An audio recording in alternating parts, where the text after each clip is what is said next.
अस्सलाम वालेकुम, नमस्कार, आदाब, सत श्री अकाल। मैं हूं आपके साथ नबील अख्तर और इस वक्त आप देख रहे हैं क्राइम हलचल। आज जो कहानी मैं आपको सुनाने जा रहा हूं उसने कई जगहों पर सवाल खड़े किए हैं। पहला सवाल यह है कि जिस मां के पैरों तले जन्नत होने की बात कही जाती थी, जिस मां को बच्चे का सबसे करीबी दोस्त माना जाता था, उस मां को आखिर क्या हो गया है? क्यों आजकल की माओं में बच्चों के लिए वो प्यार, वो तड़प और वो जज्बात जिंदा नहीं बचे जो कि एक मां के अंदर होने चाहिए थे? मां एक बच्चे को 9 महीने तक अपनी कोख में रखती है, उसको जन्म देती है, उसकी परवरिश करती है। कितनी मुश्किल से एक बच्चे को पाल पोस कर बड़ा किया जाता है और शायद इसीलिए मां के पैरों तले जन्नत होने की बात कही जाती है। लेकिन आज की ये कहानी एक ऐसी मां की है जिसने अपनी हवस की आग को बुझाने के लिए अपनी ही मासूम लड़की को मौत की नींद सुला दिया और उसके बाद चैन की नींद खुद भी न सो पाई और पुलिस ने उसे सलाखों के पीछे भेज दिया। दरअसल पुलिस को खबर मिली कि रामपुर हारी में कूड़े के ढेर में एक बच्ची की लाश पड़ी हुई है। लाश पड़े होने की खबर मिलते ही पुलिस फौरन मौके पर पहुंचती है तो देखती है कि कूड़े के ढेर में एक लाल रंग का ट्रॉली बैग पड़ा हुआ है। पुलिस ने बैग खोला तो देखा कि उसमें एक बच्ची की लाश बंद थी। पुलिस ने लाश को बाहर निकाला और उसकी पहचान करवाने की कोशिश की गई, लेकिन उसकी पहचान नहीं हो पाई। पुलिस ने मौके पर फॉरेंसिक टीम को बुलाया और बच्ची के फोटोग्राफ्स वगैरह लेने के बाद उसके शव को पोस्टमार्टम के लिए भिजवाया गया। अब पुलिस के सामने बड़ा सवाल यह था कि आखिर ये बच्ची कौन होगी? बच्ची की पहचान करवाई जानी मुश्किल हो रही थी। पुलिस के पास बस ये सबूत था कि उसने एक बैग से बच्ची की लाश बरामद की थी, जिसके फोटो के आधार पर पुलिस बच्ची की लाश की पहचान करवाने की कोशिशें कर रही थी और पुलिस को इसमें कामयाबी भी हासिल हो गई। बच्ची की पहचान मिष्टी के रूप में हुई, जो मनोज कुमार और काजल की बेटी थी। पुलिस इनके घर पहुंची तो पता चला कि काजल मिष्टी को लेकर गई थी, जो अभी तक वापस नहीं आई। पुलिस ने मनोज को मिष्टी की लाश के फोटो दिखाए और बताया कि पुलिस को उसकी लाश ऐसे ऐसे एक बैग में मिली है।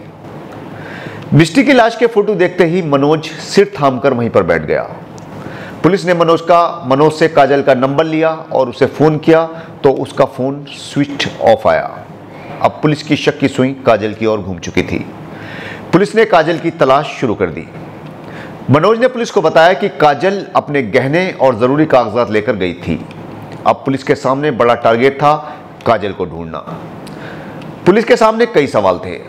पुलिस ये भी मानकर चल रही थी कि कहीं काजल का किसी ने किडनैप तो नहीं कर लिया है या फिर वो खुद ही कहीं चली तो नहीं गई है। लेकिन दूसरा सवाल यह था कि अगर उसको कहीं जाना ही था तो फिर मिष्टी को मारने की क्या जरूरत थी, या फिर किसी और ने मिष्टी की हत्या कर दी होगी। पुलिस कई पहलुओं पर अपनी जांच का दायरा बढ़ाकर चल रही थी, लेकिन पुलिस का सबसे पहला मकसद किसी भी तरह से काजल का पता लगाना था और आखिरकार काजल को पुलिस ने ढूंढ ही निकाला। पुलिस ने काजल से मिष्टी के बारे में पूछा तो उसने कोई जवाब नहीं दिया। वो पुलिस की किसी भी बात का जवाब नहीं दे रही थी, सिर्फ खामोश थी। पुलिस ने जब उसके साथ सख्ती की तो पता चला कि काजल का पिछले 1 साल से रामपुर हारी के ही रहने वाले एक लड़के से प्रेम प्रसंग चल रहा था। काजल अपने पति को छोड़कर उसके साथ रहना चाहती थी, मगर उसका जो बॉयफ्रेंड था वो कोई बच्चा नहीं चाहता था। उसने काजल से शर्त रखी कि वो उससे शादी तभी करेगा जब वो अपनी बेटी को अपने पति के पास छोड़कर उसके पास आएगी। मनोज भी इन दोनों के अफेयर के बारे में अच्छी तरह से जानता था। उसने काजल को कई बार समझाने की कोशिश भी की, मिष्टी के भविष्य के बारे में भी कहा कि अगर तुम ऐसा करोगी तो उसके ऊपर क्या असर पड़ेगा। लेकिन काजल इश्क में पूरी तरह से पागल हो चुकी थी। उसको ना अपना पति दिखाई दे रहा था और न ही अपनी बेटी। उसे तो सिर्फ हवस ही दिखाई दे रही थी, जिसके लिए उसने अपनी बेटी को ही खत्म कर डाला। पुलिस ने काजल को जिस वक्त पकड़ा उस वक्त भी वो अपने प्रेमी के घर पर ही मौजूद थी। काजल ने पुलिस को बताया कि जब उसके प्रेमी ने उससे कहा कि वो उसकी लड़की को कबूल नहीं करेगा तो उसने अपने पति से बेटी को रखने की बात कही, लेकिन वो भी उसके बगैर उसे रखने को तैयार नहीं था। 3 साल की मासूम बच्ची हवस में अंधी हो चुकी काजल की राह का कांटा बनी हुई थी। उसने बच्ची को चाकू मारकर मौत की नींद सुला दिया। इसके बाद उसने कपड़े रखने वाले सूटकेस में उसे बंद किया और कूड़े के ढेर पर फेंक आई, कुछ देर बाद काजल वापस घर आई और कपड़े से खून के धब्बों को साफ किया और उसके बाद उसने आला कत्ल वो चाकू भी छुपा दिया जिसको काजल ने पुलिस को बाद में बरामद करवा दिया है। पुलिस ने उसे कोर्ट में पेश किया जहां से उसे जेल भेज दिया गया।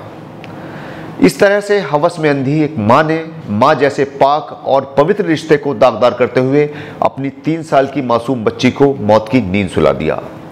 उसने एक प्यार करने वाले पति को भी धोखा दिया और उनके साथ साथ अपनी जिंदगी भी बर्बाद कर ली।